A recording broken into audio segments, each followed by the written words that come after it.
हंसी पर मैं मर ही ना जाऊं, तेरी ही बातों में खोना मैं चाहूं, तेरी ही आंखों में डूबना। हेलो फ्रेंड्स, मैं टीना वैरागी। आज के व्लॉग में मैं यही कहना चाहती हूँ। बहुत लेट स्टार्ट कर रही हूँ, रात हो चुकी है, लेकिन अभी भी मुझे समझ में नहीं आता कि मैं क्या बोलूँ, क्या कैसे। तो पहले तो मैं उन श्रद्धालु के लिए बोलना चाहूँगी जो शिवखोड़ी में हादसा हुआ है। बहुत बुरा हुआ, अच्छा नहीं था वो।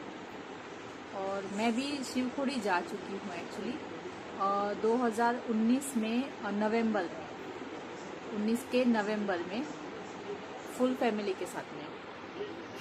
तभी ऐसे कुछ ना कुछ मन में था कि यहाँ पे कुछ तो गड़बड़ है, क्योंकि हम लोग घोड़े से गए थे और वहाँ के एक घोड़े वाले के साथ में मेरा झगड़ा हो चुका था, क्योंकि वो पूरा अंग पे आ रहा था और उसको ये तमीज़ ही नहीं थी कि किससे कैसे बात करे। तो और ऐसा लग रहा था कि उसने कुछ तो नशा किया हुआ है, तो इसके लिए मेरा झगड़ा हो गया। और उसके बाद मैं तो जो घोड़े पे आई थी उसी पे फिर से लौट गई, लेकिन मेरे पीछे से मेरी कज़िन उस पे बैठी थी। तो हम लोग जब आधे पौने रास्ते तक पहुँचे, तब तक मेरी कज़िन इतना फास्ट घोड़े पे आके फिर मेरे से आगे निकल गई। तो मैंने देखा कि चलो वो तो लड़की है, तो इतना फास्ट ठीक है। लेकिन फिर मैंने उतर के उससे बात की कि इतना फास्ट गई, कुछ प्रॉब्लम नहीं हुआ? तो बोलते मुझे लगा कि आप लोग भी ऐसे ही आ रहे हो। लेकिन वो घोड़ा जो था, घोड़ा खच्चर था ऐसे, तो वो इतना फास्ट भाग के गई और मुझे लगा कुछ तो प्रॉब्लम है। फिर देखा तो ये वही है घोड़ा वाला जो मैंने झगड़ा किया हुआ था।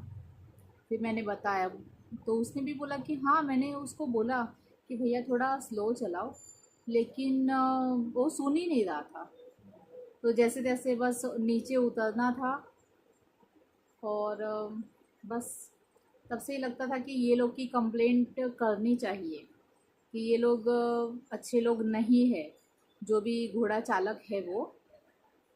और बस बाकी जो हादसा हुआ है उसके लिए तो अभी क्या ही कहे। जो वहाँ पे है, उन जो जिस पे बीती है वो ही सब बोल सकते हैं। हम तो उसके बारे में कुछ भी बोल नहीं सकते। बाकी अभी घर पे तो सब ठीक है। स्टेला की तबीयत ठीक नहीं थी। बस जो वहाँ पे चलता है यहाँ पर भी बस वही स्कैम चल रहा है। स्टेला का जो हमारा पहले वाला डॉक्टर था, उसको टिक फीवर हुआ था। तो हम लोग डॉक्टर के पास लेके गए, और डॉक्टर के पास लेके गए तो डॉक्टर एक्चुअली थे नहीं। तो उनके जो स्टाफ थे दो, उन्होंने बताया कि अभी तो डॉक्टर है नहीं, तो मैं आपको दूसरा एक एड्रेस दे देते हैं। मैं बोला ठीक है, अभी कहीं ना कहीं तो लेके जाना था, क्योंकि ऑलरेडी उसको तब 4 दिन से वॉमिटिंग और लूज़ मोशन दोनों भी एक साथ में थे। मैंने बोला ठीक है, दे दो। तो हम लोग वहाँ पे गए, जो दूसरा एड्रेस दिया था तो वो यहीं पे है भाईंदर में। लेकिन तो उस टाइम उसको इंजेक्शन दिए 3। बोला ठीक हो जाएगा करके। और तभी वो लोग ने बोला था कि एक्चुअली इसको ब्लड चेक करवा लो। और ब्लड तभी चेक करवा लिया था। फिर बोले कि कल सुबह आ जाएगा रिपोर्ट, और उसको बॉटल वगैरह चढ़ाने पड़ेंगे। तो मैंने बोला ठीक है। और उसके दिन मेरा भी प्रॉब्लम तो चल ही रहा है, आपको पता ही है। तो हम लोग नेक्स्ट डे नहीं गए। मुझे लगा कि इंजेक्शन दिया है हो जाएगा, लेकिन कुछ भी फ़ायदा उससे हुआ ही नहीं था। एक दिन गैप करके हम लोग फिर गए, उसको सलाइन वगैरह चढ़ाया जैसे कि उन्होंने बोला था। सलाइन चढ़ाया, एक दिन चढ़ाया, 2 दिन चढ़ाया, 3 दिन। चौथे दिन के बाद 5वें दिन में मुझे सडनली पेन दर्द हुआ पेट में, जो कि मेरा ऑपरेशन हुआ है, और मैंने इतना स्ट्रेस ले लिया। तो वो दिन 5वें दिन उसको गैप हो गया। जबकि 5 दिन का उसको सलाइन बोला था। तो मैंने बोला ठीक है। तो उस दिन मैं नहीं गई एक्चुअली, और बहुत दर्द हो रहा था। और दूसरे दिन सुबह मैं मेरे डॉक्टर के पास गई, बोरीवली। तो वहाँ पर जो भी दवाइयाँ या फिर मेरी रिपोर्ट आने वाली थी, मेरी रिपोर्ट आई, थोड़ी अच्छी थोड़ी नहीं अच्छी, तो मैं अभी उसके बारे में बात नहीं कर सकती। और हम लोग आ गए दोपहर तक। आके देखा तो उसको वही लूज़ मोशन और वॉमिटिंग है और थी। तो फिर शाम को फिर से मैं लेके गई उसको, और बस वही सलाइन चढ़ाया। और वो डॉक्टर हमें चिल्लाए भी कि आप ऐसे गैप करोगे तो फिर कैसे चलेगा, वो बच्चे की तबीयत ठीक नहीं है।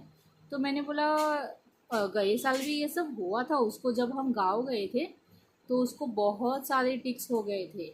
बोरीवली में जब भी टिकट निकालने जाते हैं पेट्स का, तो तभी वहाँ जो पार्सल ऑफिस है वहाँ पर बहुत टिक्स थे, बहुत, काफ़ी ज़्यादा मात्रा में, जो कि हमारे लगेज में भी चढ़ गए थे पूरा। तो तभी उसको हुआ था टिक फीवर। और फिर आने के बाद में यहाँ पे मुंबई, तभी उसके डॉक्टर के पास लेके गए थे, और सिर्फ 2 दिन के सलाइन में उसको ठीक कर दिया था। तो अभी ये तो 5th डे, चलो हम गैप हो गया हमसे। फिर 6, 7, 8 दिन पे अभी इतना खर्चा हो चुका था, रोज़ाना के रोज़ाना, कभी 2000, कभी 2500, कभी 1900। तो एक्चुअली हमारे पास इतना था भी नहीं, तो भी कहीं से अरेंज करके हम लोग, मेरे भाई से अरेंज करके एक्चुअली हम लोग ये सब कर रहे थे। तो मैंने मेरी पूरी जो जानकारी है, मैंने मेरे बारे में जो कुछ भी मैंने ऑलरेडी डॉक्टर को बताया हुआ था कि मेरी बेटी का ऑपरेशन हुआ है, वो बेड पे है, मेरा ऑपरेशन हुआ है, फिर भी मैं यहाँ पे हूँ, और इतना उसको सलाइन चढ़ा चुके हैं फिर भी इसको थोड़ा सा भी अच्छा नहीं है। प्लस पूरा खींच खींच के जो वॉमिटिंग होती है, तो उससे उसकी हालत जो है वो बहुत ही बुरी थी। तो डॉक्टर ने बोला कि आपने गैप भी कर दिया, ये अच्छा नहीं था, ऐसे वैसे, और 25 दिन भी आपको उसको यहाँ पे लाना पड़ेगा सलाइन के लिए, या फिर आपसे नहीं होता तो फिर आपको परेल में जो एनिमल हॉस्पिटल है वहाँ पे चले जाओ और उसको एडमिट कर दो। मैंने बोला अरे मैंने आपको बताया ना कि हमारे घर में क्या प्रॉब्लम है, मैं नहीं जा सकती हूँ, क्योंकि सब कुछ मेरे पे ही है। मुझे मेड नहीं मिल रही है, मेरी बेटी का सब कुछ, मेरा, स्टेला का, मेरे घर का सब कुछ मेरे पे ही है डिपेंड। तो उन्होंने बोला आना तो पड़ेगा ही। फिर मैंने उनसे बोला कि ठीक है, फिर थोड़ा सा डिस्काउंट वगैरह कर दो। तो उन्होंने उस टाइम कुछ 1500 लेना था, तो 200 रुपये डिस्काउंट कर दिया। मैं बोला ठीक है। फिर दूसरे दिन से मैंने डॉक्टर ही चेंज कर दिया। मेरा जो पहला वाला डॉक्टर का था उसको मैंने फ़ोन किया, वो बोला कि हाँ मैं आ चुका हूँ। तो फाइनली हम लोग वो डॉक्टर के पास गए, जो मैंने ब्लड रिपोर्ट निकलवाया था स्टेला का, वो डॉक्टर को दिखाया। और डॉक्टर ने बोला कि 2 दिन में इसको ठीक हो जाएगा। फिर 2 दिन में ठीक तो हो गया, फिर भी डॉक्टर ने बोला कि उसको इतने दिन से, जब भी पहला उसको इंजेक्शन दिया था तभी ऑलरेडी 4 दिन हो चुके थे, और बाकी का ये 8 दिन, तो बहुत ज़्यादा हो चुका था। तो बोलते कि उसको सलाइन अगर आप 2 दिन और देंगे तो अच्छा ही होगा ऐसे। तो टोटल हम लोगों ने 4 दिन तक उसको सलाइन दिया, लेकिन उसको अच्छा हो गया। अभी वो एकदम फिट एंड फाइन है। उसके बाद जो उसने खेलना चालू किया, इतने दिन की पूरी कसर निकाल दी, और हम लोगों को भी अच्छा लग रहा है हम लोग को कि बच्चा इतना खिलता, हंसता, खेलता, और उसको क्या हो गया क्या नहीं, क्योंकि उसी से हमारे घर में जो है वो सारी रौनक है, उसी के वजह से। क्योंकि मेरी लड़की तो टोटल बेड पे है, मैं भी अभी उसके पीछे भाग नहीं सकती हूँ, और मेरे हस्बैंड जॉब पे, लड़का जब घर पे होता है तो सारा काम वो ही करते हैं, दोनों भी, पापा बेटा मिलके।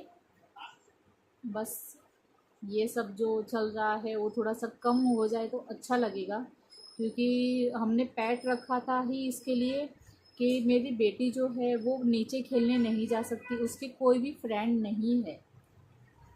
तो उसने बोला कि मम्मी अगर एक छोटा सा पेट लाएंगे, क्योंकि हमारा घर भी इतना बड़ा नहीं है, हॉल, एक छोटा सा बेडरूम और कोने में किचन है, तो एक छोटा सा पेट लाएंगे जिसके साथ मैं खेल सकूं या ऐसे कुछ। मैं बोला ठीक है, तो हम लोग पेट ला दिए। लेकिन पता नहीं था कि जो हमारे साथ होता है वही उसके साथ।